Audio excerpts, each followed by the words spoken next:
Welcome to NTD News Today. I'm Kevin Hogan. Let's take a look at our top stories. The deadliest massacre in Thailand's history. The death toll is in the dozens, including more than 20 children. The United States responds to OPEC's oil production cuts. One Democrat lawmaker is calling to boost the U.S. energy sector, while the White House takes a different approach. A secret list of documents seized at Mar-a-Lago was published online, and a court agreed to speed up an appeal by the Biden administration regarding the special master appointment. North Korea fired 2 short-range ballistic missiles into the sea on Thursday in the direction of Japan. A U.S. aircraft carrier is in the region.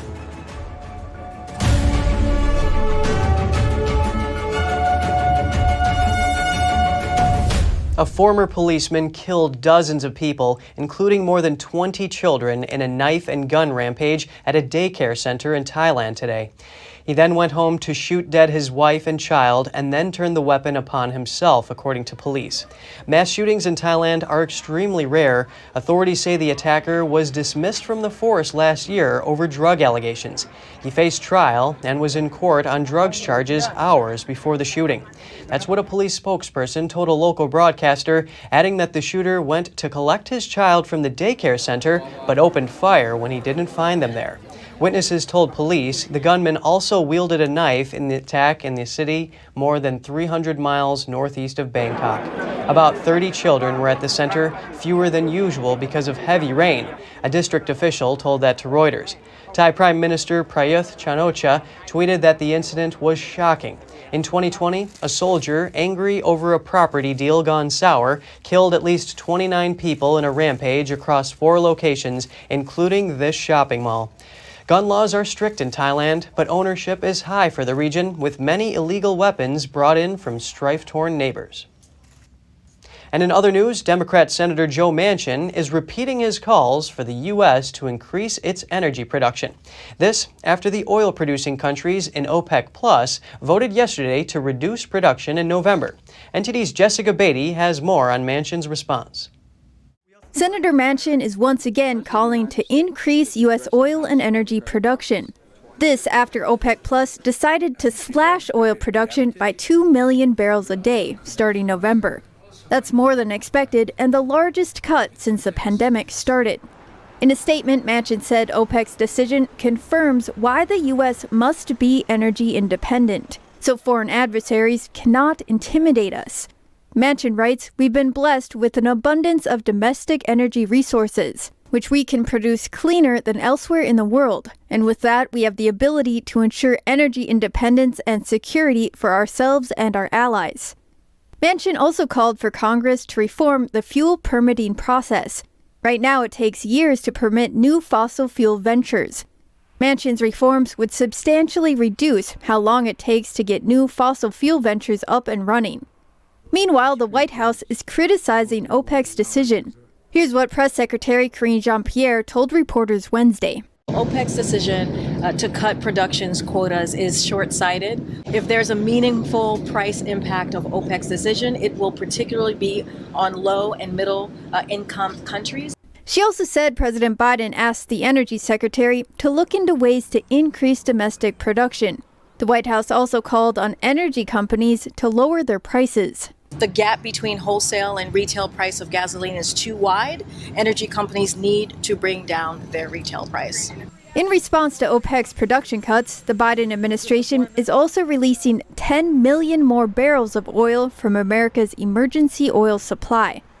The impact of OPEC's cut may be limited, since many smaller OPEC producers were struggling to meet previous production targets. Still, rising oil prices could mean inflation stays higher for longer. Jessica Beatty, NTD News. A secret list detailing some of the documents seized from former President Trump was released online, and a court agreed to speed up an appeal from the Biden administration regarding the special master appointment. Here are the details.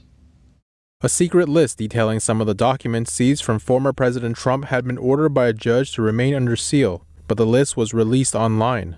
The 5-page list included specific descriptions of documents seized from Mar-a-Lago that the government has set aside as potentially being protected by privilege. The list was contained in 2 exhibits that were attached to a document filed in court under seal by the DOJ. The main document was unsealed on Monday on orders from the judge overseeing the case, but he explicitly said the attachments were to remain sealed to protect claims of attorney-client privilege. A Bloomberg reporter obtained the list from the court docket and published it online. She said the exhibits appeared to be inadvertently publicly docketed for a time. As of Wednesday, the exhibits were put back under seal. And also on Wednesday, a U.S. appeals court granted the Biden administration's request to speed up consideration of an appeal of Trump's order that inserted a special master into the record case. The court is now ordering the government to file an initial brief by October 15th. Trump has to respond by November 11th and the government to reply to Trump's response by November 18th. Trump opposed the request, saying it violated federal rules, which gives appellees 30 days to respond to principal briefs. The former president spoke at the Hispanic Leadership Conference in Miami on Wednesday, criticizing this investigation and previous ones. The weaponized Department of Justice and the politicized FBI are spending millions and millions of dollars on this continued witch hunt, which started in various forms, all different forms: Russia, Russia, Russia, impeachment hoax number 1, impeachment hoax number 2, the Mueller report.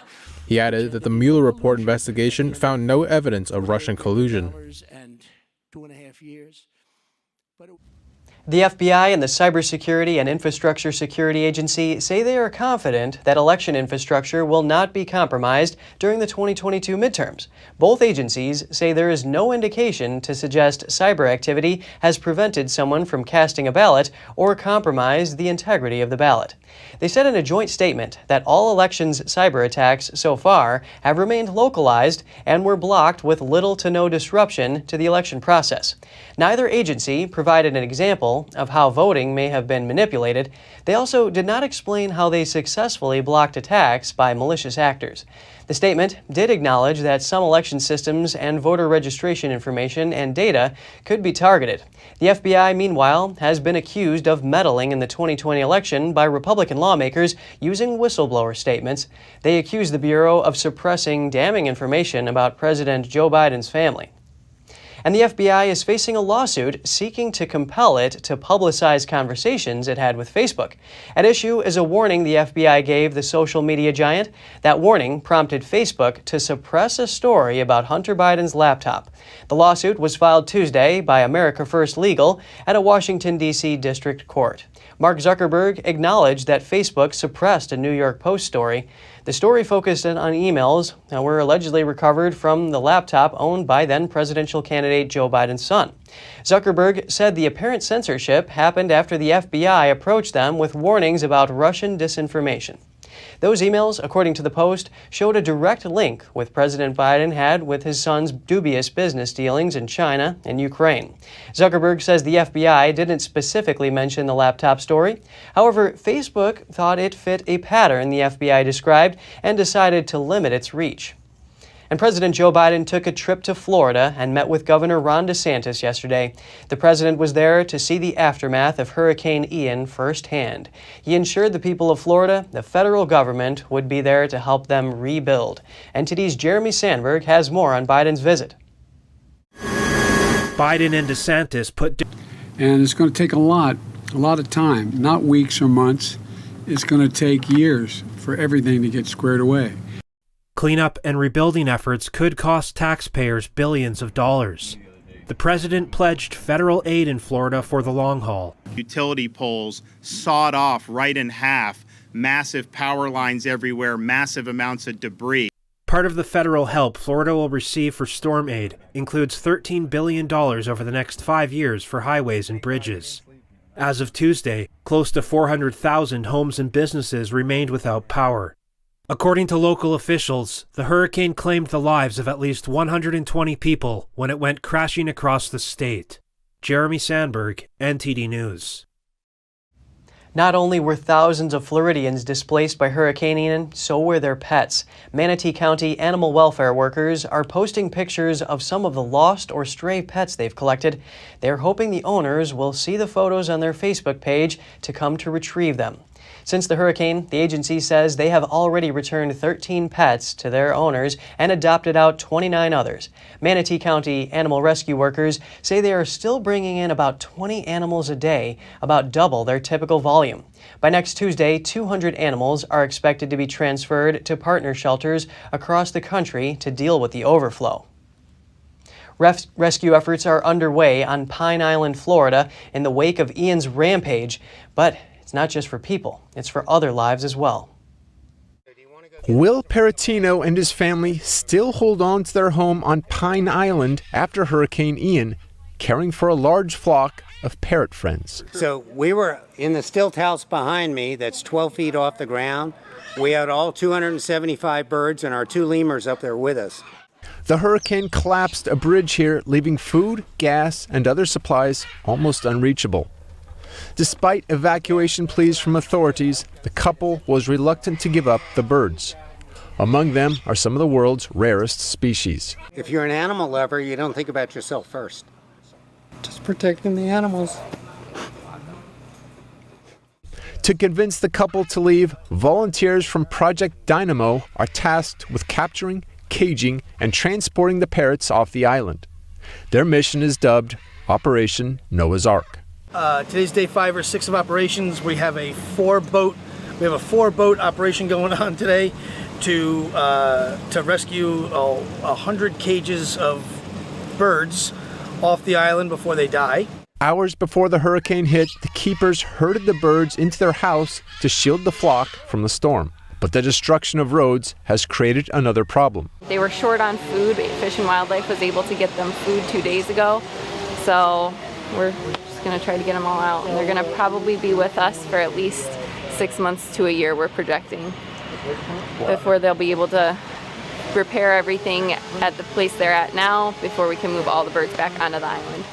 One of the rescuers is Ghassan Aboud from Chicago. He's an acquaintance of the sanctuary owners. Upon hearing about their plight, the dentist mustered his own resources to help. We know a lot of these parrots are losing habitat in their original country.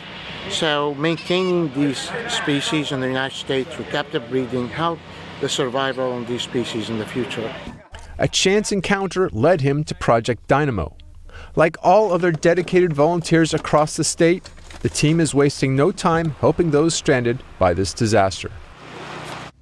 Dozens of former CIA officers say the agency soft-pedaled its Havana syndrome investigation. They're testifying to the House and Senate Intelligence Committees. It indicates victims may be growing frustrated that the intelligence community still hasn't gotten to the bottom of the mysterious illness. It first surfaced 6 years ago when a cluster of U.S. government personnel stationed in the Cuban capital city began reporting symptoms consistent with head trauma. Those include dizziness and extreme headaches. Similar symptoms have since come up in U.S. personnel stationed around the world.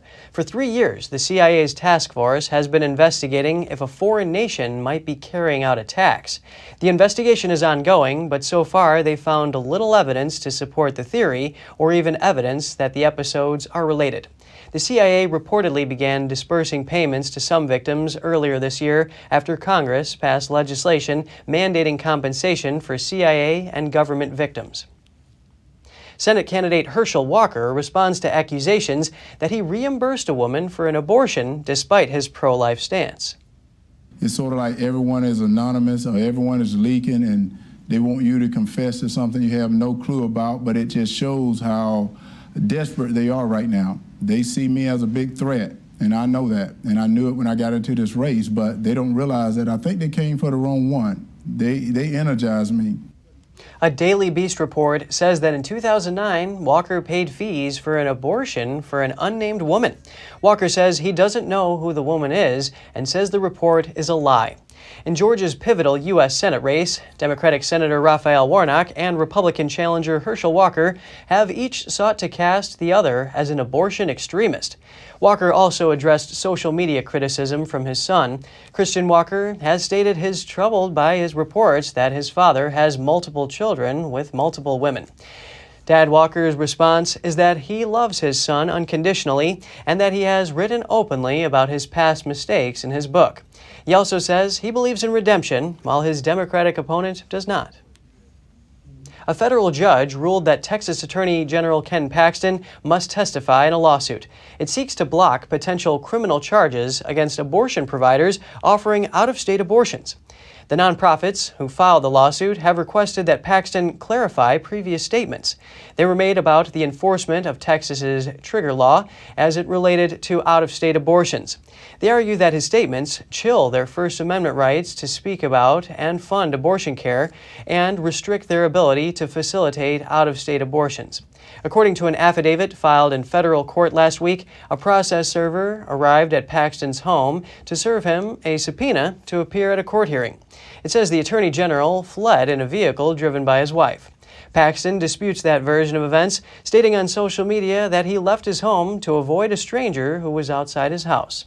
He says conservatives have faced threats to their safety and have not been covered in the media. And coming up, a man has been arrested for kidnapping 4 members of a family. Members were all found dead. We have that and more in just after this break.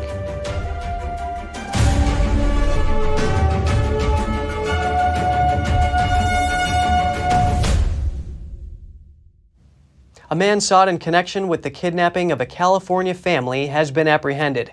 Jesus Manuel Salgado is in custody but hospitalized after a suicide attempt. Police are trying to determine if another person is involved in the abduction. Here's more on the story. 4 family members, including an 8-month-old baby girl, were found dead on Wednesday after they were abducted from their trucking business in Merced, California. County Sheriff Vernon Warnke confirmed the deaths of the baby, her mother, father, and uncle, saying they were found in a rural area after a farm worker alerted authorities. Video surveillance from outside the family's business shows the moment they were taken on Monday morning. A man whose face was obscured by a medical-style mask is seen leading 36-year-old Jasdeep Singh and his brother, 39-year-old Amandeep Singh, away. The suspect appears to be holding a firearm, and the victim's hands are zip-tied. After driving the men away in a pickup truck, he returns to take 27-year-old Jasleen Kaur and her daughter away. The suspect, Jesus Manuel Salgado, is in custody but is being hospitalized after a suicide attempt.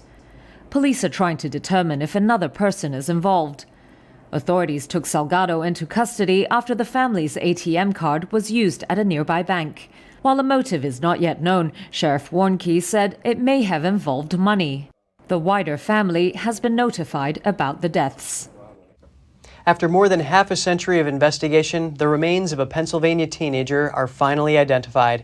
14-year-old Joan Diamond went missing in June 1969. The mystery of her whereabouts went on for decades until authorities were notified in 2012 that remains were found in a coal mining operation. Researchers shows the victim was a young female who appeared to have been dead since the 1960s. Samples from the body were sent to a national database, but state police couldn't find a match until March of this year. Officials are now calling on the public to provide any leads on the person responsible for the death. A new investigative documentary takes a closer look at what's happening on the southern border and who's possibly controlling it. We hear from the reporter behind the project. Joining us now is Joshua Phillips, senior investigative journalist at the Epoch Times and host of Crossroads. Great to have you on the show today, Josh. Hey, it's a real pleasure being here. Let's get right into it. What prompted the Epoch Times to take a closer look at what's happening on the U.S. southern border? Was it the news stories or President Biden's DHS disciplining horse-mounted border agents, or was it something else? Well, you know, when I first went to the U.S.-Mexico border, I actually was originally interested in finding out whether the government was working together with the human traffickers.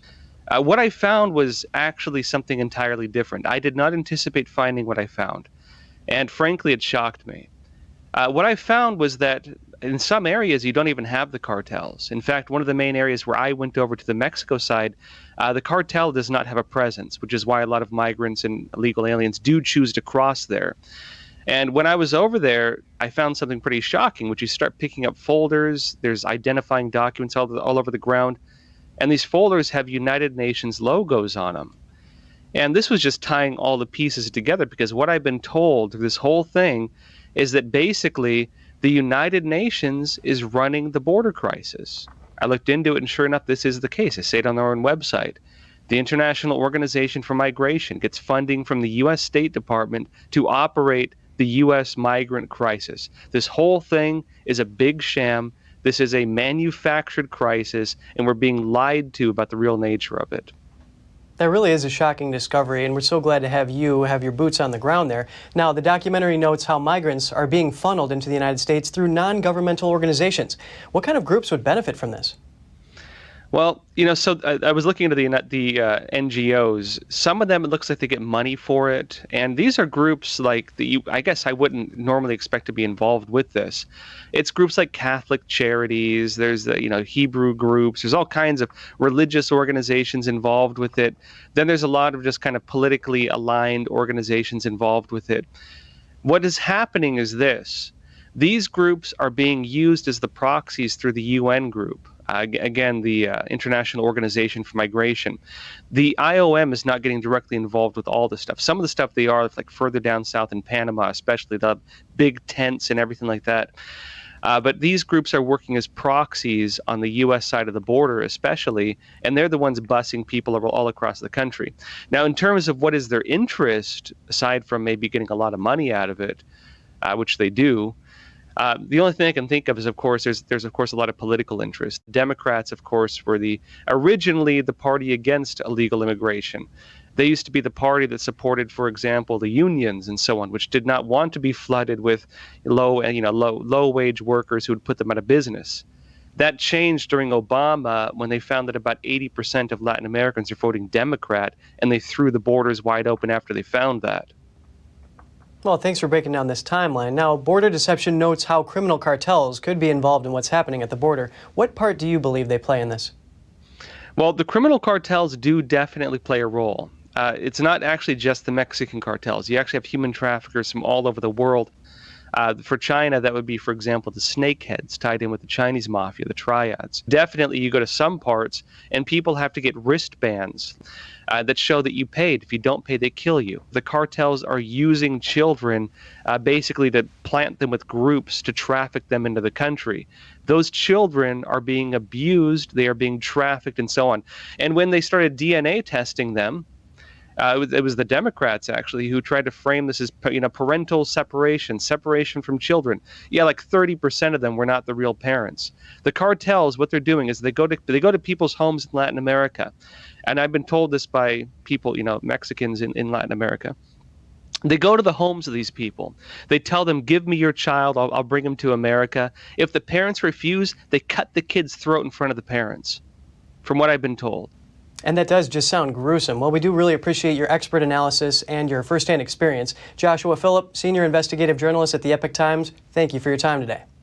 Hey, real pleasure. Thank you.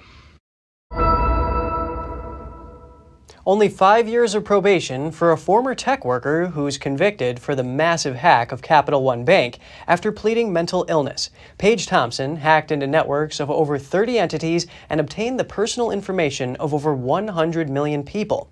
The data breach forced Capital One to reach a tentative $190 million settlement with affected customers on top of an $80 million fine. Thompson also planted cryptocurrency mining software on the hacked servers and collected the generated income. The hacker was arrested in July 2019. On Tuesday, the judge sentenced Thompson to 5 years of probation, which includes location and computer monitoring. The judge noted that time in prison would be particularly difficult because of being transgender and having mental health issues. U.S. Attorney Nick Brown said, quote, Thompson's hacking did more than $250 million in damage to companies and individuals, and that the cybercrimes, quote, created anxiety for millions of people who are justifiably concerned about their private information. Brown says the crime deserves a more significant sentence. The judge scheduled another hearing to determine the amount of restitution Thompson must pay to victims. And in other news, Goodwill now has an online shop. The nationwide secondhand chain launched the site goodwillfinds.com on Tuesday. Goodwill has been around for 120 years with about 3,300 stores in the U.S. and Canada, but the new website is essentially the organization's first centralized online presence. Goodwill says shoppers can browse a curated selection of hundreds of thousands of items. That includes secondhand women's, men's, and kids' clothing, books, specialty and collector's items, and home decor. Anyone in the world can shop on goodwillfinds.com, but net proceeds from purchases go back to the region the item was sourced from. The goal is to fund community-based programs across the U.S. And at least 20 people are killed and 2 wounded after an attack yesterday at a local government office in Mexico. The attacks occurred in the town of San Miguel Totolapan in the state of Guerrero. According to the State Department, the town's mayor and his father, a former mayor, were both killed. Bullet holes blanketed the facade of the government building. The mayor was in the middle of a meeting when gunmen opened fire from the main square. Violence has spiked in Guerrero over the past decade. This is due to a growing number of criminal gangs. The gangs are competing for control over crops of opium poppies and for drug trafficking routes. A state lawmaker was also shot dead outside a pharmacy yesterday in another Mexican state. And the price of tortillas has risen in Mexico, making tacos less affordable. It's because the key ingredient, corn, is in short supply due to the war in Ukraine and droughts in other countries. NTD's Andrew Thomas has more on the shortage of this crucial grain. Customers line up to place their orders at this tortilla stand in Mexico City. Tortillas are one of the most basic staples in Mexico, the heart of traditional foods like tacos. But prices are rising as ingredients get more expensive. In Mexico City, the cost of around 2 pounds of tortillas has risen from 90 cents in December to around $1.10 or more today. From one minute to another, the product prices rise. Everything is more expensive. In the last semester, the electricity bill increased, the water bill increased too, and that affects the client's pockets because the basic products have increased. And therefore, when people come to buy tortillas, they ask, why in such a short period of time has the price escalated that much? Ukraine is a key producer of grains, including corn, the main ingredient of tortillas, and the conflict has disrupted this crucial supply chain. Other suppliers have also faced problems. Crops have been lost. I remember at that time in Brazil and many parts of South America, the amount of corn expected was not produced. The same happened in the United States. In some parts, there was a drought. But the matter of Ukraine mainly is that it stops exports, it stops production. Taquerias around the country are feeling the financial squeeze. Luis Carlos Polo hopes his customers will continue to eat at his restaurant. But he's gotten some complaints recently about raising prices. We have to get ahead with the little money that comes in. To get ahead, and here, we always try to give our best, provide the best service to our clients so they come back. Although sometimes they get annoyed because we have no choice but to increase the taco price. There's no end in sight to the price rises, and tortillas could become more and more unaffordable. Andrew Thomas, NTD News. And if you have any news tips or feedback for the show, don't hesitate to email us at news.today@ntd.com. And just ahead, South Korea attempts to build itself into a defensive powerhouse. The country just made a major equipment sale to Poland. And an avalanche in the Indian Himalayas has struck a group of mountaineers. At least 10 people are dead and more are missing. We'll have the details soon when we return.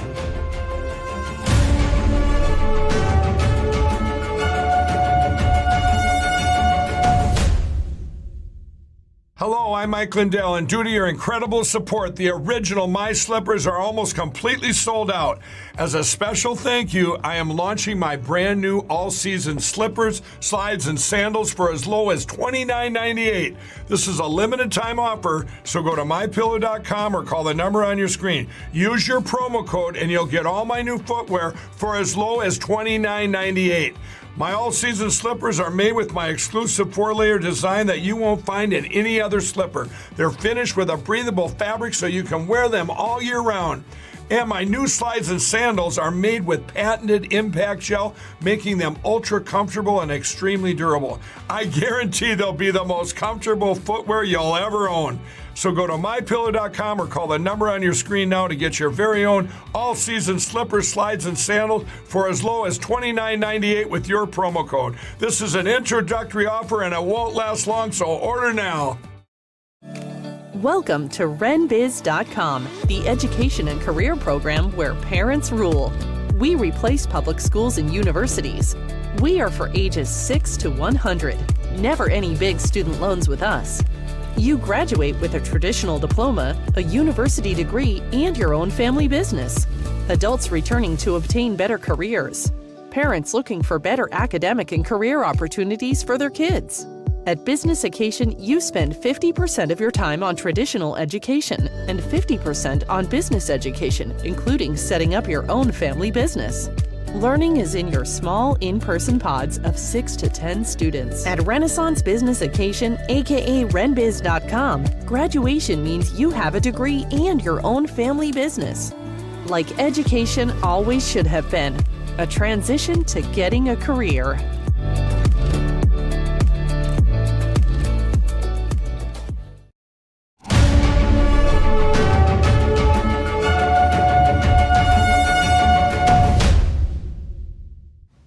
Welcome back. North Korea fired 2 short-range ballistic missiles into the sea on Thursday in the direction of Japan. That's after the return of a U.S. aircraft carrier to the region and a UN Security Council meeting in response to the North's recent launches. Another day, another North Korean missile test. This time, South Korea's Joint Chiefs of Staff detected 2 short-range missiles fired into the sea off the Korean peninsula on Thursday. Pyongyang tried to reframe the test as a reaction against what it called serious threats to stability on the peninsula from the U.S. Its foreign ministry on Thursday accused Washington of ratcheting up tensions by sending the aircraft carrier USS Ronald Reagan to the region.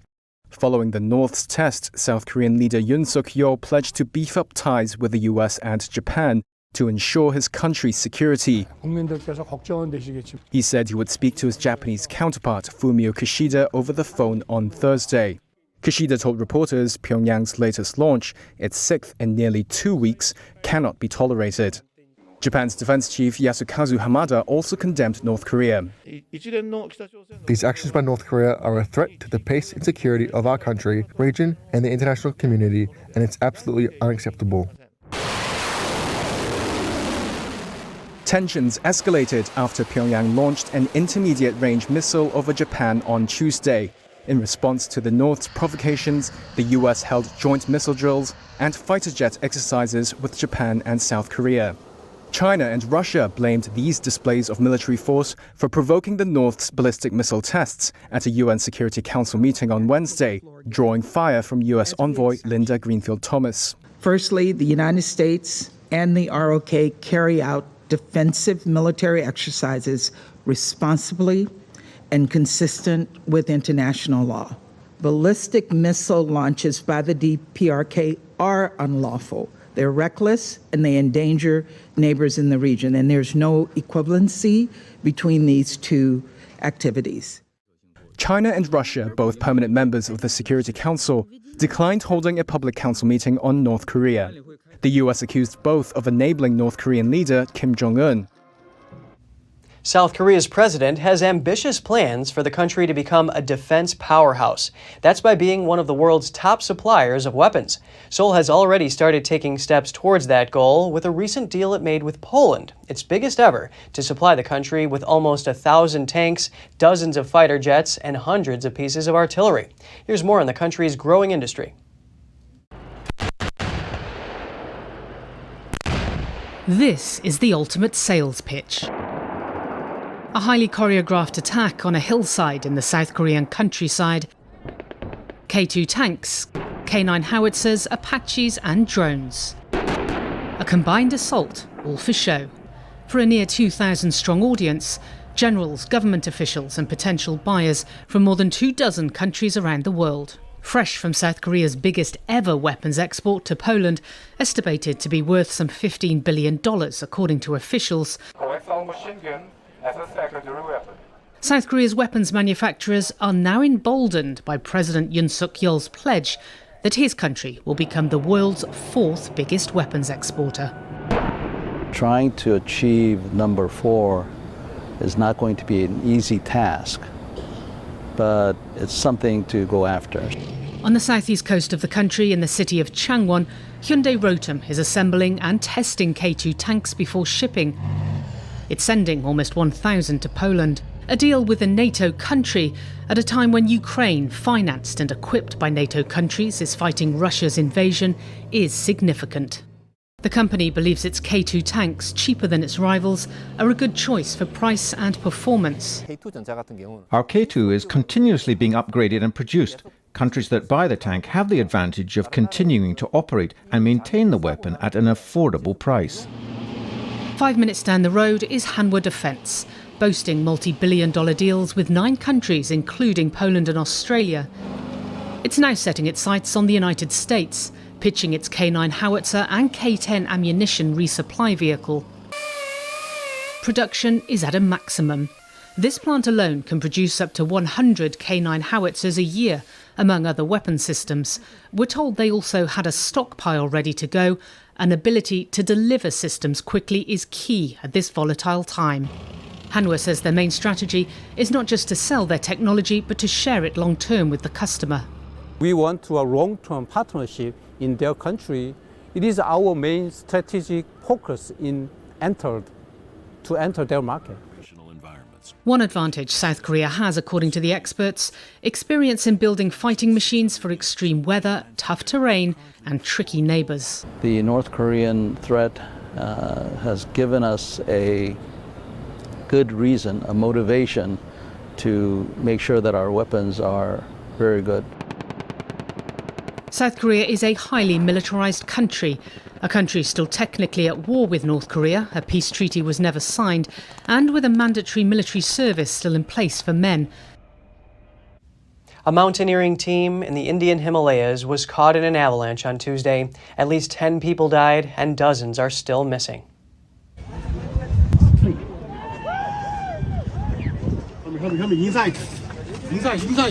Inside is better. Videos on social media captured the moment the huge wave of snow rolled down. The team consisted of 34 trainees for high-altitude navigation and 7 instructors. When the avalanche struck, the group was descending from a peak at an altitude of over 18,000 feet. 14 people have been rescued and sent to the hospital. The Indian Air Force is searching for other survivors. Indo-Tibetan Border Police said the rescue will continue for several days. According to officials, this is the first time in India that such a large number of trainee climbers were killed in an avalanche. And just ahead, Sweden suggests the Nord Stream 2 pipeline was sabotaged by detonations. Both Sweden and Denmark are conducting investigations. And the Dutch turn to coal and wood to heat their homes as winter approaches. The alternative heating methods are meant to counter skyrocketing gas bills. More shortly here on NTD News Today.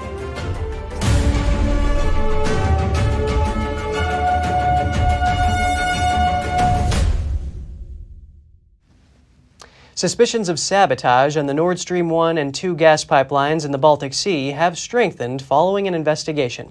Swedish and Danish authorities have been investigating 4 leaks that were discovered last week. The leaks were found in Swedish and Danish exclusive economic zones. Swedish security police say there were detonations near Nord Stream 1 and 2 resulting in extensive damage to the pipelines. They said some material was seized on site that would be analyzed. They added that the investigation will show whether anyone can be suspected and prosecuted of a crime. A Kremlin spokesperson on Thursday said he did not think the investigation could be objective without Russia's participation. Danish police declined to comment on the part of the investigation occurring in the Danish exclusive economic zone. And Poland is seeking reparations from Germany for the damage caused during World War II. The foreign minister laid out the details in a diplomatic note signed this week. The letter asked for some $1.3 trillion for the consequences of occupying Nazi German forces.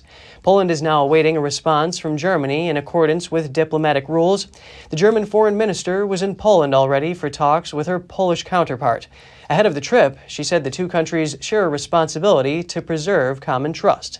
And Germany acknowledges the suffering that it once inflicted on Poles. Yet, she added the issue of wartime reparations is over from Berlin's point of view. Poland's minister replied that they are still counting on good cooperation with the German government, and he's confident that Berlin's position will evolve.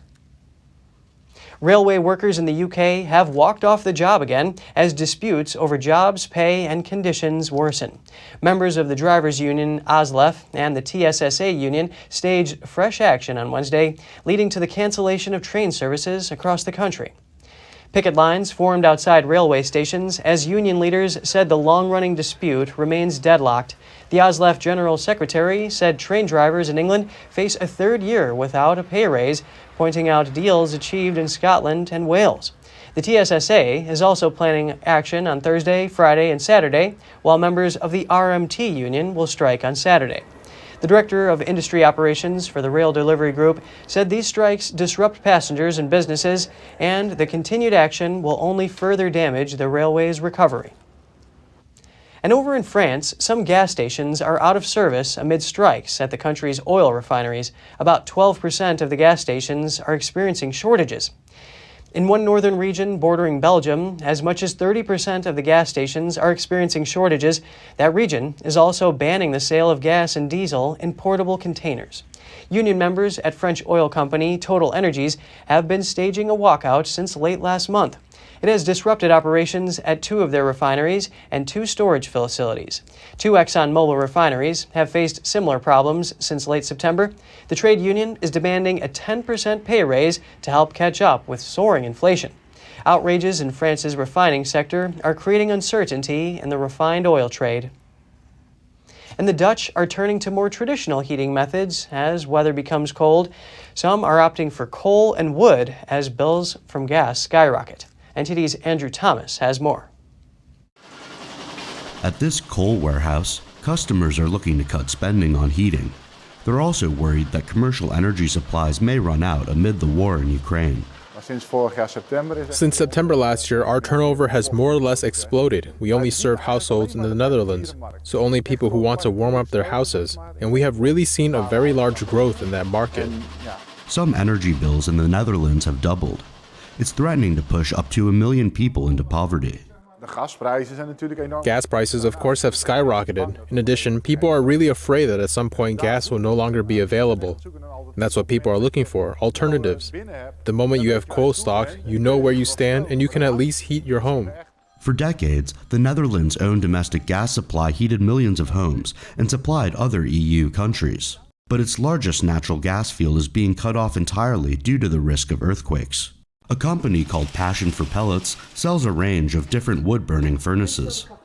According to a saleswoman, demand has more than doubled. Yes, sales have increased tremendously since the summer already. In summer, we usually don't sell much, but the summer was really busy, and it just more than doubled. These furnaces are most sought after by those with particular kinds of homes.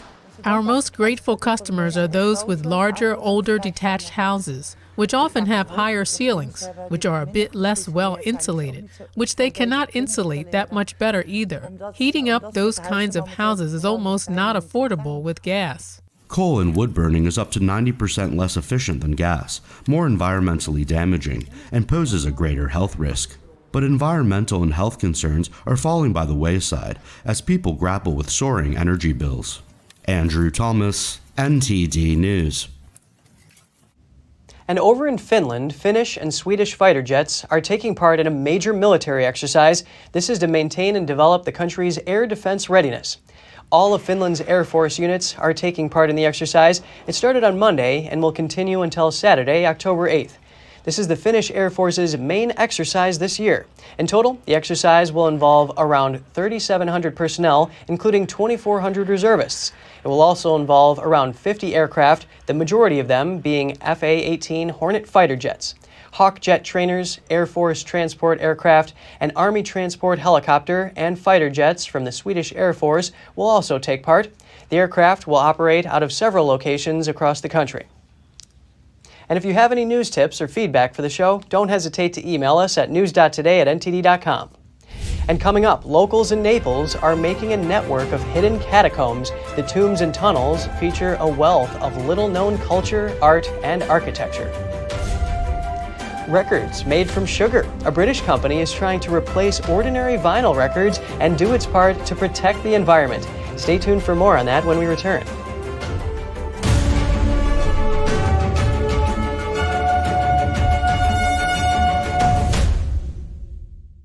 As Americans, it seems like other people have been telling us what to do, how to live, and how to think. But that's not how we founded the greatest nation on earth. During times of powerlessness, we found power. And we found power through taking action. Through action, we find solutions. And through solutions, we find freedom. The supply shortage has made it harder than ever to keep your shooting skills sharp at the range. Introducing Strikeman, a laser firearm training system that allows you to practice your shooting skills at home without wasting a dime on ammo. Using our laser cartridge, target, phone mount, and award-winning phone app, become a proficient shooter in under 2 weeks. Create training templates with firearm drills, and get live feedback with progress tracking on your shot accuracy and shot times. Beat personal records and compete with friends and family to crown the best shooter in the group. Put the power back in your hands with Strikeman. We're entering an unprecedented period of economic turmoil. The economy is unstable, our government is in shambles, and the global war on energy has created a domestic crisis. Americans need a way to protect their financial future. One way to ensure your wealth in retirement is by purchasing physical gold and silver. We can help. You can roll any part of your retirement account into a gold or silver IRA. Better yet, you can open a gold or silver IRA in 5 minutes or less using our online application. Preserving your family's financial legacy is a choice that's always available to you. And when you're ready, we're here to help. Call us and speak to one of our IRA professionals. Let's build your financial legacy together. GSI Exchange. Wealth for generations to come.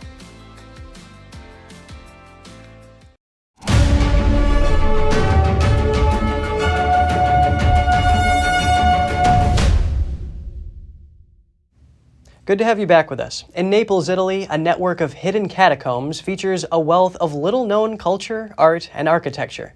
NTD's Andrew Thomas has the details on how a group of locals is ensuring their preservation.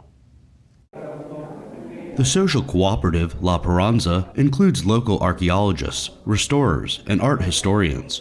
They've devoted themselves to studying and restoring the frescoes and mosaics in the catacombs of San Gennaro. La Paranza was officially born in 2006 when we founded the social cooperative. But in fact, it was a path we started years earlier. While we were hanging out in the spaces of Santa Maria, we were asking ourselves, what could we do? Since we grew up in Naples, what could we do in our city? Visitors can admire wonders from the early Christian age to the 20th century as they walk through the catacombs. La Paranza involves the whole community in the process, with the aim of boosting the catacombs both socially and economically. We are a social cooperative. I always highlight this. A social cooperative uses the places to recuperate people. It is not the other way around. The group prizes local knowledge above academic qualifications. We rejected people with master's degrees in archaeology, art historians, and people that spoke 4 languages, because maybe they know all the knowledge of the world, but don't know how to communicate it. Or maybe they know how to communicate, but in a cold and distant way. La Paranza projects have employed 44 people so far. In 2019, they attracted 160,000 visitors.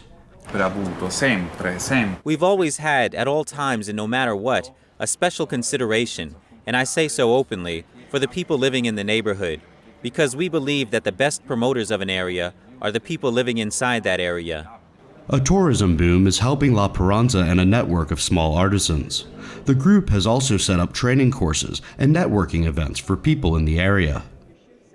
Andrew Thomas, NTD News. A company in the UK aims to replace traditional records made from vinyl.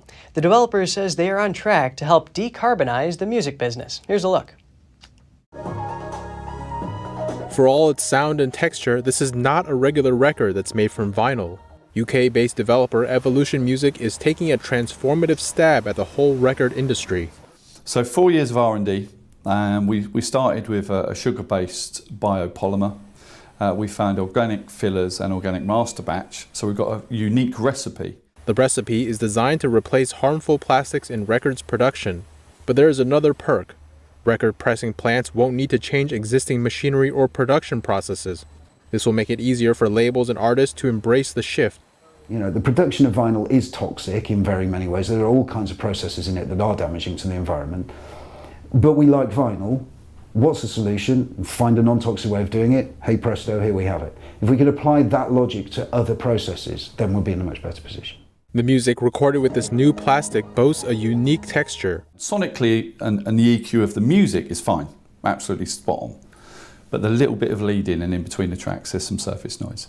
So if you like that, if you're a 70s fan, and you like that little crackling, great. Despite the popularity and instant access to digital media, vinyl record sales have been growing for the past decade. The richer sound, cover art, and the ability to hold them in hands helped increase the emotional appeal of vinyl. That's what inspires Evolution Music to continue working on the product. You know, the music industry, creative arts should be at the forefront of innovation. Of course they should. And typically that's where cultural change is what affects political and social change. The company believes change is coming. All it takes is for a major recording artist or band to opt to use bioplastic instead of vinyl. Still to come, a small Australian town is open for dinosaur fossil hunting, a chance for average folks to leave their mark on the history of science. Details to come on NTD News Today.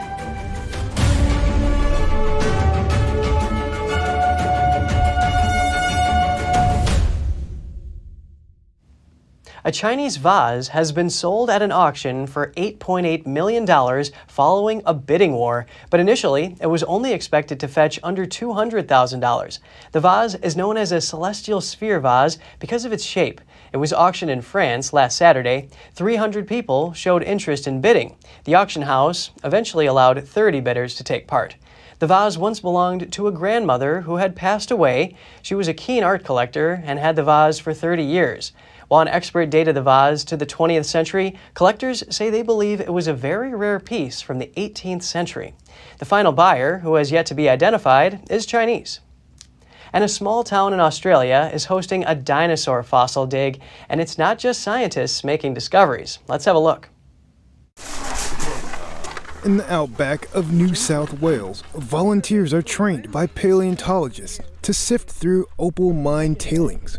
They're scouting for the bones of a sauropod, a herbivorous dinosaur thought to have roamed here 100 million years ago. So we train them about what to look for, and then they sit and they're constantly making discoveries, and you hear the cry of bone. The first pieces of this dinosaur were only recently discovered in the area. The dig was organized by the Australian Opal Centre, with participants from around the country and even abroad.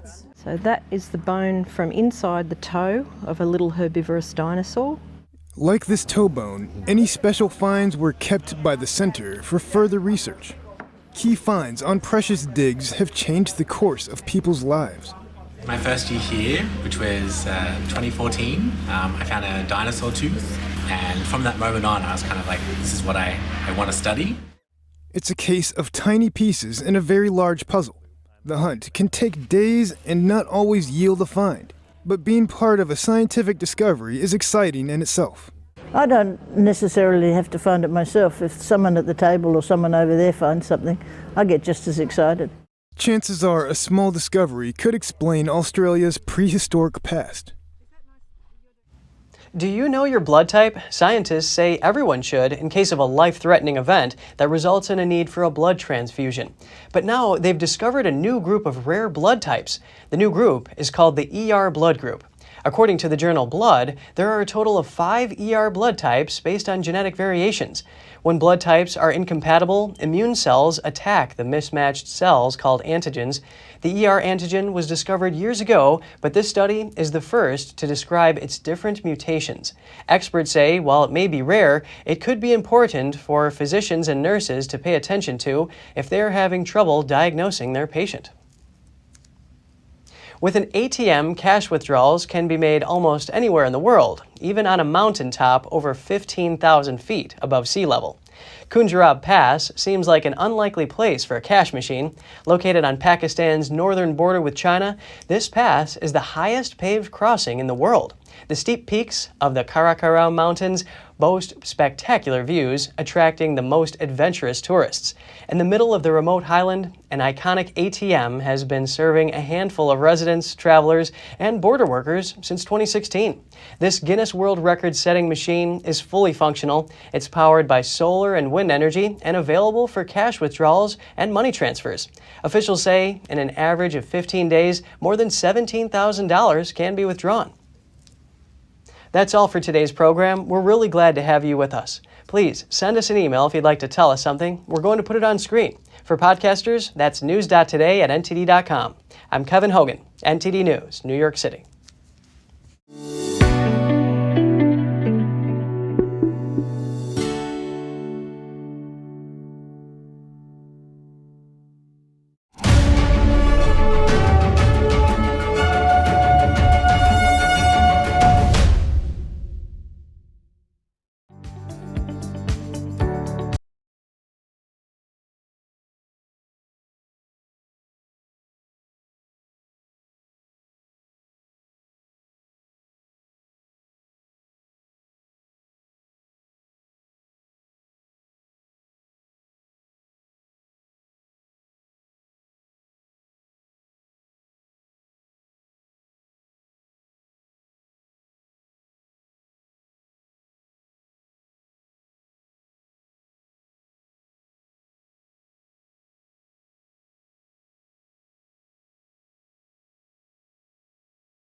You know, YouTube only keeps selective videos on its platform. So if you want to make sure you get the full picture, just subscribe to our newsletter. Go to newsletter.ntd.com and sign up. It's free.